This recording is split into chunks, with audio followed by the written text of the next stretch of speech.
Hi hello good morning friends, ಹೇಗಿದ್ದೀರಾ? ಎಲ್ಲರೂ ಚೆನ್ನಾಗಿದ್ದೀರಾ ಅಲ್ವಾ? Welcome back to my channel. ನೀವು ನೋಡ್ತಾ ಇದ್ದೀರಾ Deepa's kitchen and life style blog. Hi ಮಕ್ಕಳೇ, ಥ್ಯಾಂಕ್ ಯು. ಇವತ್ತು ನಾನು ಏನು ಮಾಡ್ತಾ ಇದ್ದೀನಿ ಅಂತ ಹೇಳಿದ್ರೆ, ಇವತ್ತು ನಮ್ಮ ಕಡೆ ಉಡುಪಿ ಕಡೆ ತುಂಬಾ ಸ್ಪೆಷಲ್ ಆಗಿರುವಂತಹ ಸಾಂಬಾರು. ಇದು ತುಂಬಾ ಟೇಸ್ಟಿಯಾಗಿ ಆಗುತ್ತೆ. ನಾವು ದೇವಸ್ಥಾನದಲ್ಲೆಲ್ಲ ತಿಂದಿರ್ತೀವಲ್ಲ, ಬ್ರಾಹ್ಮಣರ ಕೈ ಅಡುಗೆ, ಇದೇ ಥರ ಸೇಮ್ ಟೇಸ್ಟ್ ಬರುತ್ತೆ, ತುಂಬಾ ಚೆನ್ನಾಗಾಗುತ್ತೆ. ನಾನಿವತ್ತು ಮೂಲಂಗಿ ಮತ್ತು ಕ್ಯಾರೆಟ್ನಿಂದ ಈ ಸಾಂಬಾರನ್ನು ಮಾಡ್ತಾ ಇದ್ದೀನಿ. ಮೂಲಂಗಿ ಅಂದ ತಕ್ಷಣ ಕೆಲವರು ತಿನ್ನಲ್ಲ, ಮೂಲಂಗಿ ತುಂಬ ಸ್ಮೆಲ್ ಇರುತ್ತೆ ಅಂತ ತಿನ್ನಲ್ಲ. ಬಟ್ ಇವತ್ತು ನಾನು ಮಾಡೋ ಥರ ನೀವು ಮಾಡಿದ್ರೆ ಮೂಲಂಗಿ ಯಾವುದೇ ರೀತಿಯಾಗಿ ಸ್ಮೆಲ್ ಬರಲ್ಲ, ತುಂಬಾ ಚೆನ್ನಾಗಾಗುತ್ತೆ. ಮೂಲಂಗಿ ಅಂತಲೇ ಗೊತ್ತಾಗೋದಿಲ್ಲ, ಅಷ್ಟು ಸೂಪರಾಗಿ ಬರುತ್ತೆ. ಮೂಲಂಗಿ ತಿನ್ನೋದ್ರಿಂದ ಹೆಲ್ತಿಗೆ ತುಂಬಾ ಹೆಲ್ತ್ ಬೆನಿಫಿಟ್ಸ್ ಇದೆ. ತುಂಬ ಜನ ಅದನ್ನು ತಿನ್ನೋದಿಲ್ಲ, ಆದರೆ ಇದು ಉಪಯೋಗ ನೀವು ತಿಳ್ಕೊಂಡ್ರೆ ಮಾತ್ರ ಖಂಡಿತವಾಗ್ಲೂ ನೀವು ಅದನ್ನು ಸೇವಿಸ್ತೀರಾ, ಅಷ್ಟು ಚೆನ್ನಾಗಾಗುತ್ತೆ ಇದು ಮೂಲಂಗಿ. ಇನ್ನು ಮೂಲಂಗಿ ತಿನ್ನೋದ್ರಿಂದ ಇದ್ರದ್ದು ಬೆನಿಫಿಟ್ ಏನಂತ ಹೇಳಿದ್ರೆ, ಇದರಲ್ಲಿರುವಂತಹ ವಿಟಮಿನ್ ಸಿ ನಮ್ಮ ದೇಹದಲ್ಲಿ ಕೆಂಪು ರಕ್ತ ಕಣಗಳನ್ನು ಹೆಚ್ಚು ಮಾಡಲು ತುಂಬಾ ಹೆಲ್ಪ್ ಮಾಡುತ್ತೆ. ಇದರಿಂದ ರೋಗ ನಿರೋಧಕ ಶಕ್ತಿಗಳನ್ನು ಕೂಡ ಇದು ತುಂಬಾ ಹೆಚ್ಚಿಸುತ್ತೆ ಅಂತಲೇ ಹೇಳ್ಬೋದು. ಆನಂತರ ಮೂತ್ರಕೋಶ ಮೂತ್ರಪಿಂಡದ ಸಮಸ್ಯೆಗಳನ್ನು ಕೂಡ ಇದು ನಿವಾರಣೆ ಮಾಡ್ತದೆ. ಆನಂತರ ಡಯಟ್ ಮಾಡುವವರು ಮೂಲಂಗಿಯನ್ನು ತಿನ್ಬಹುದು. ಮೂಲಂಗಿ ತಿಂದರೆ ಹಸಿವಾಗೋದಿಲ್ಲ, ತುಂಬಾ ಹೊಟ್ಟೆ ತುಂಬಿದ ಫೀಲ್ ಆಗುತ್ತೆ. ಕಾಮಲ ರೋಗಕ್ಕೆ ಕೂಡ ಇದು ರಾಮಬಾಣ ಅಂತಲೇ ಹೇಳ್ಬೋದು. ಬ್ಲಡ್ ಪ್ರೆಷರನ್ನು ಕೂಡ ಇದು ನಿಯಂತ್ರಣದಲ್ಲಿ ಇಡುತ್ತೆ. ಉರಿ ಮೂತ್ರ ಇರೋರು ಕೂಡ ಇದನ್ನು ಸೇವನೆ ಮಾಡಬಹುದು. ಆ ನಂತರ ಇನ್ನು ಹಸಿ ಮೂಲಂಗಿಗೆ ಉಪ್ಪು ಮತ್ತು ನಿಂಬೆ ರಸ ಹಾಕಿ ತಿನ್ನೋದ್ರಿಂದ ನಮ್ಮ ನೆಗಡಿ ಕೋಲ್ಡ್ ಏನಾದರೂ ಆಗಿದ್ರೆ ಅದು ಕೂಡ ನಿವಾರಣೆ ಆಗ್ತದೆ. ಮೂಲಂಗಿ ಮೂಲಂಗಿ ಜೊತೆಗೆ ಇದರ ಸೊಪ್ಪು ಕೂಡ ಬಳಕೆ ಮಾಡ್ತಾರೆ. ಸೊಪ್ಪು ಕೂಡ ತುಂಬಾ ಒಳ್ಳೆಯದು. ಹಲವಾರು ತುಂಬಾ ಇದರಿಂದ ಮೂಲಂಗಿಯಿಂದ ಹೆಲ್ತ್ ಬೆನಿಫಿಟ್ಸ್ ಇದೆ. ಮೂಲಂಗಿ ತಿನ್ನೋದ್ರಿಂದ ಕ್ಯಾನ್ಸರ್ ಬರೋದಿಲ್ಲ, ಕ್ಯಾನ್ಸರ್ ಬರದಾಗಿ ಇದು ತಡೆಗಟ್ಟುತ್ತೆ. ಮೂಲಂಗಿ ತುಂಬಾ ಚೆನ್ನಾಗಾಗುತ್ತೆ. ಇದು ನಾನಿವತ್ತು ಮಾಡ್ತೀನಿ ಸಾಂಬಾರು, ನೀವು ಕೂಡ ಅದೇ ರೀತಿ ಮಾಡಿ ತುಂಬಾ ಇಷ್ಟಪಡ್ತೀರಾ ಅಂತ ಹೇಳ್ತಾ ಬನ್ನಿ ಅದನ್ನು ಯಾವ ರೀತಿ ಮಾಡೋದು, ಅದಕ್ಕೆ ಏನೇನು ಸಾಮಗ್ರಿಗಳು ಬೇಕು ಅನ್ನೋದನ್ನು ತಿಳ್ಕೊಂಬರೋಣ. ಫ್ರೆಂಡ್ಸ್, ನಾನಿಲ್ಲಿ ಮೂಲಂಗಿ ಸಾರು ಮಾಡ್ಕೊಳ್ಳೋದಕ್ಕೆ 3 ಮೂಲಂಗಿನ ತೊಗೊಂಡಿದ್ದೀನಿ. ಹಾಗೆ 1 ಕ್ಯಾರೆಟ್ನ ಇದಕ್ಕೆ ಕಟ್ ಮಾಡಿ ಹಾಕ್ಕೊಂಡಿದ್ದೀನಿ. ಮಿಕ್ಸ್ ಮಾಡ್ತಾ ಇದ್ದೀನಿ ಮೂಲಂಗಿ ಮತ್ತು ಕ್ಯಾರೆಟ್ 1 ಹಾಕ್ಕೊಂಡಿದ್ದೀನಿ. 3 ಮೂಲಂಗಿ. ಈ ಕಪ್ ಮೆಜರ್ಮೆಂಟಲ್ಲಿ ಒಂದು ಅರ್ಧ ಕಪ್ಪಷ್ಟು ಹೆಸರು ಬೇಳೆನ ತೊಗೊಂಡಿದ್ದೀನಿ. ಈ ಕಪ್ ಮೆಜರ್ಮೆಂಟಲ್ಲಿ ಅರ್ಧ ಕಪ್ ತೊಗರಿಬೇಳೆ ತೊಗೊಂಡಿದ್ದೀನಿ. ಇದು 3 ಇವಾಗ ಬೇಯಿಸ್ಕೊಳ್ಬೇಕು ಚೆನ್ನಾಗಿ. ಫ್ರೆಂಡ್ಸ್, ಇದಕ್ಕೇ ನಾನಿವಾಗ 1 ಟೀ ಸ್ಪೂನಷ್ಟು ಆಯಿಲ್ ಹಾಕೋತಾ ಇದ್ದೀನಿ. ಆನಂತರ ಅರ್ಧ ಟೀ ಸ್ಪೂನಷ್ಟು ಅರಿಶಿನ ಹಾಕೋತಾ ಇದ್ದೀನಿ. ಇದಕ್ಕೆ ಇವಾಗ ನೀರು ಆ್ಯಡ್ ಮಾಡ್ಕೊಳ್ಳೋಣ.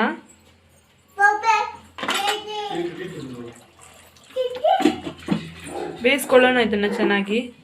ಇದಕ್ಕೆ ಇಷ್ಟು ನೀರು ಹಾಕ್ಕೊಂಡಿದ್ದೀನಿ. ಇದನ್ನು ಇವಾಗ ಚೆನ್ನಾಗಿ ಬೇಯಿಸ್ಕೊಳ್ಬೇಕು. ಫ್ರೆಂಡ್ಸ್, ಮೊದಲನೇದಾಗಿ ನಾವಿಲ್ಲಿ ಸಾಂಬಾರಿಗೆ ಪೌಡರ್ ಮಾಡ್ಕೊಳ್ಬೇಕು. ಅದಕ್ಕೆ ಏನೇನು ಮಸಾಲ ಪದಾರ್ಥ ಬೇಕು ಅಂತ ಹೇಳ್ತೀನಿ. ಇಲ್ಲಿ ಕಡಲೆಬೇಳೆ ತೊಗೊಂಡಿದ್ದೀನಿ 1 ಟೀ ಸ್ಪೂನ್ ಆಗುವಷ್ಟು, ಧನಿಯಾ ತೊಗೊಂಡಿದ್ದೀನಿ 1.5 ಟೀ ಸ್ಪೂನ್ ಆಗುವಷ್ಟು, ಜೀರಿಗೆ ಅರ್ಧ ಟೀ ಸ್ಪೂನ್, ಸ್ವಲ್ಪ ಕರಿಬೇವು, 10 ಕಾಳು ಕರಿಮೆಣಸು, ಅರ್ಧ ಟೀ ಸ್ಪೂನಷ್ಟು ಉದ್ದಿನಬೇಳೆ, 10 ಕಾಳು ಮೆಂತೆ, ಒಂದು 10 ಮೆಣಸು, ಸ್ವಲ್ಪ ಹುಣಸೆ ಹಣ್ಣು, ಇಲ್ಲಿ ಕರಿಬೇವು. ಇದಿಷ್ಟು ಇವಾಗ ಪೌಡರ್ ಮಾಡ್ಕೊಳ್ಳೋಕ್ಕೆ ಬೇಕಾದಂಥ ಸಾಮಗ್ರಿಗಳು. ಆನಂತರ ಸ್ವಲ್ಪ ಹಿಂಗೆ ಹಾಕೋತಾ ಇದ್ದೀನಿ. ನಾನಿಲ್ಲಿ ಹಿಂಗಿದ್ದು ಪುಡಿ ಬಳಸ್ತಾ ಇದ್ದೀನಿ. ಇದಿಷ್ಟು ಇವಾಗ ಸ್ವಲ್ಪ ಆಯಿಲ್ ಹಾಕ್ಬಿಟ್ಟು ಫ್ರೈ ಮಾಡ್ಕೊಳ್ಬೇಕು, ಹುರ್ಕೊಳ್ಬೇಕು. ಆನಂತರ ಇದನ್ನು ಪೌಡರ್ ಮಾಡ್ಕೊಳ್ಬೇಕು. ಒಂದು ಪಾತ್ರೆ ಇಟ್ಟಿದ್ದೀನಿ ನಾನಿಲ್ಲಿ. ಪಾತ್ರೆಗೆ 1 ಟೀ ಸ್ಪೂನ್ ಆಗುವಷ್ಟು ಆಯಿಲ್ ಹಾಕ್ಕೊಂಡಿದ್ದೀನಿ. ಆಯಿಲ್ ಬಿಸಿ ಆದ ನಂತರ ಇವಾಗ ಮೆಣಸು ಹಾಕೋತಾ ಇದ್ದೀನಿ. ಎಲ್ಲವನ್ನು ಚೆನ್ನಾಗಿ ಫ್ರೈ ಮಾಡ್ಕೊಳ್ಬೇಕು. ಇದಕ್ಕೆ ಇವಾಗ ಕಡಲೆಬೇಳೆ ಹಾಕೋತಾ ಇದ್ದೀನಿ. ಗ್ಯಾಸ್ ಫ್ಲೇಮ್ನ ಸ್ಲೋ ಆಗಿಡಿ. ಆನಂತರ ಉದ್ದಿನಬೇಳೆ ಹಾಕೋತಾ ಇದ್ದೀನಿ ಇಲ್ಲಿ. ಇದೇ ರೀತಿ ಎಲ್ಲ ಸಾಮಗ್ರಿಗಳನ್ನು ಚೆನ್ನಾಗಿ ಹುರ್ಕೊಳ್ಬೇಕು.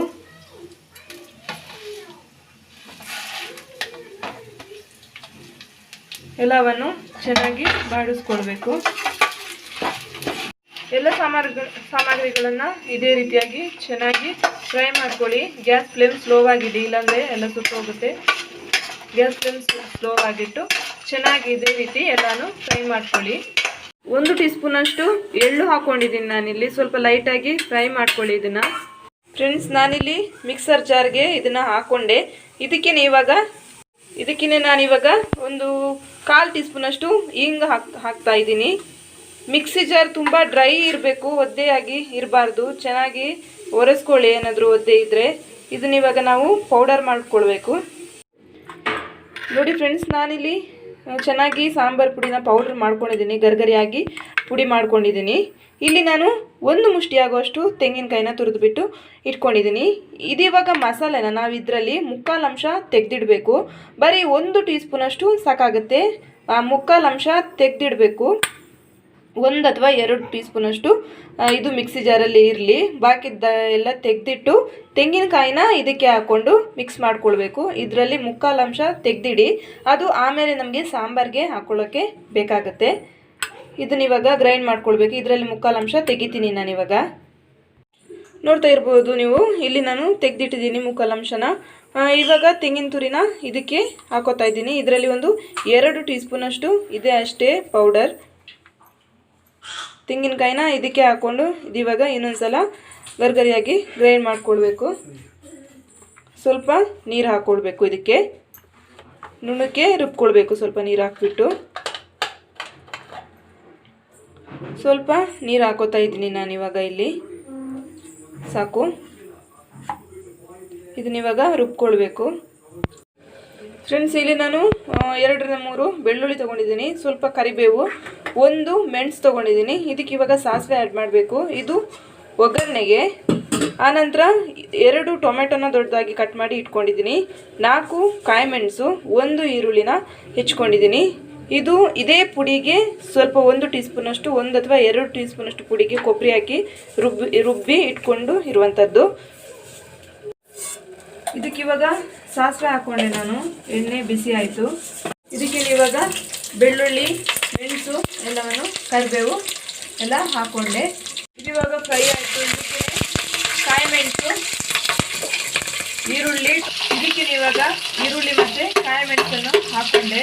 ಇದು ಚೆನ್ನಾಗಿ ಫ್ರೈ ಮಾಡಬೇಕು. ಆ ನಂತರ ನಾವು ಟೊಮೆಟೊನ ಇದಕ್ಕೆ ಆ್ಯಡ್ ಮಾಡಿಕೊಳ್ಬೇಕು.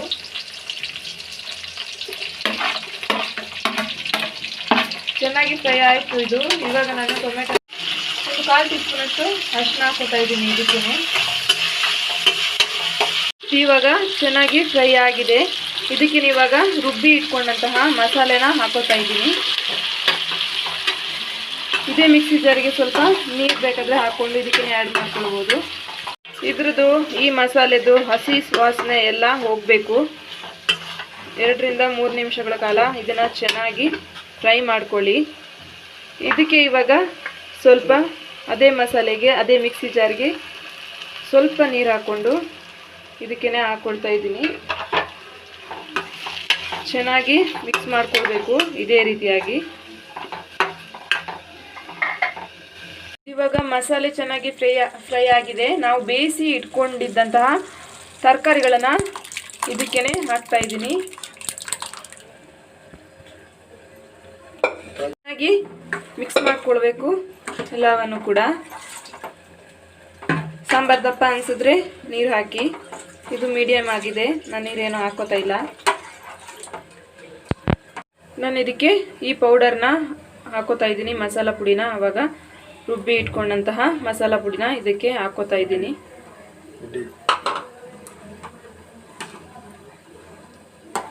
ಮಿಕ್ಸ್ ಕೊಡಿ ಇದಕ್ಕೆ ಚೆನ್ನಾಗಿ.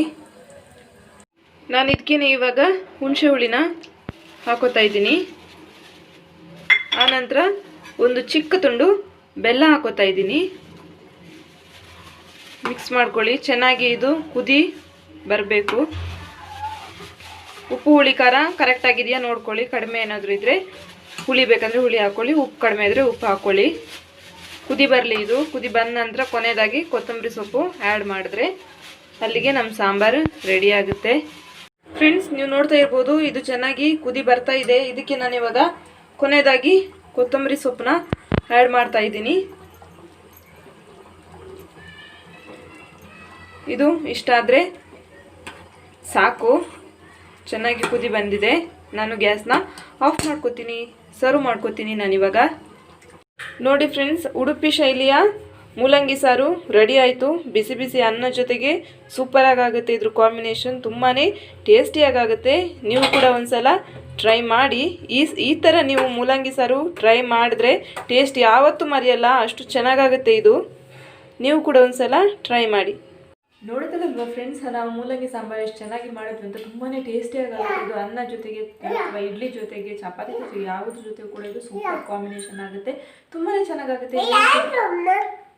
ನೀವು ಕೂಡ ಒಂದ್ಸಲ ಟ್ರೈ ಮಾಡಿ ಅಂತ ಹೇಳ್ತೀನಿ. ತುಂಬಾ ಚೆನ್ನಾಗಾಗುತ್ತೆ. ಇವತ್ತಿನ ನನ್ನ ವಿಡಿಯೋ ನಿಮ್ಮೆಲ್ಲರಿಗೂ ಇಷ್ಟ ಆಯಿತು ಅಂತ ಅನ್ಕೋತೀನಿ. ಇಷ್ಟ ಆಗಿದ್ರೆ ಪ್ಲೀಸ್ ನನ್ನ ಚಾನಲ್ಗೆ ಲೈಕ್ ಮಾಡಿ, ಶೇರ್ ಮಾಡಿ, ಕಮೆಂಟ್ ಮಾಡಿ. ಪ್ಲೀಸ್ ನನ್ನ ಚಾನಲ್ಗೆ ಎಲ್ಲರೂ ಕೂಡ ಸಬ್ಸ್ಕ್ರೈಬ್ ಮಾಡಿ. ನಾಳೆ ಇನ್ನೊಂದು ಹೊಸ ರೀತಿ ವಿಡಿಯೋದೊಂದಿಗೆ ನಾನು ನಿಮ್ಮನ್ನು ಭೇಟಿ ಮಾಡ್ತೀನಿ. ಅಲ್ಲಿವರೆಗೂ ನಮಸ್ಕಾರ.